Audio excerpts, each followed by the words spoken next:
পুরোনো দিনগুলোকে খুবই মিস করি। যখন মকর সংক্রান্তি আসতো তখন মা আর কাকি দুজনে মিলে রাত্রেবেলায় পিঠা তৈরি করতো। দিনের বেলায় সমস্ত কাজ শেষ করে রাত্রেবেলায় পিঠা তৈরি করতো, আর আমি তখন উনুনের পাশে বসে দেখতাম মা আর কাকি কীভাবে পিঠে তৈরি করে, আর আমি উনুনে আগুন পোহাতাম। আর উনুন থেকে উঠে গিয়ে যে কাটে গিয়ে শুবো, সেটাও কিন্তু আমার অলসতা হতো। আর এখন সমস্ত অলসতা কেটে গিয়ে মা কাকি যেভাবে কাজ করতো সেগুলো করি। এখন আমি পিঠাও তৈরি করি। আর মকর সংক্রান্তি আসলে বিশেষ করে আমাদের সনাতনীদের পিঠা তৈরির ধুম পড়ে যায় প্রত্যেকের ঘরে ঘরে।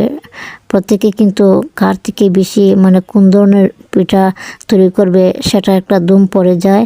আর অনেকে নানান রকমের পিঠা তৈরি করে। আর আমার মা ও কাকি আগে কিন্তু অনেক ধরনের পিঠা তৈরি করতো, যেমন মালপা পিঠা, চিতই পিঠা, তেলের পিঠা, বাপা পিঠা, সিনিসের পিঠা, অনেক ধরনের পিঠা তৈরি করতো। আর এখনও এই প্রচলনটা আছে, অনেকে কিন্তু পিঠা তৈরি করে।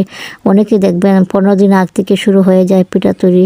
মকর সংক্রান্তির আগ থেকে শুরু হয় পিঠা তৈরির ধুম, আর মকর সংক্রান্তি থেকে শুরু হয় শুধু পিঠা খাওয়া। প্রায় 15 দিন থাকে পিঠা খাওয়া, এক ঘরে থেকে আর ঘরে। আর আমাদের গ্রামে কিন্তু এই প্রচলনটা আছে, প্রত্যেকের বাড়ি বাড়ি গিয়ে খাওয়া, একে অপরকে খাওয়ায়। তো যাই হোক, আর এদিকে আমিও অনেকগুলো পিঠা তৈরি করে নিলাম, আর মুড়ির নাড়ু এবং চিড়ার নাড়ু বানিয়ে নিয়েছি।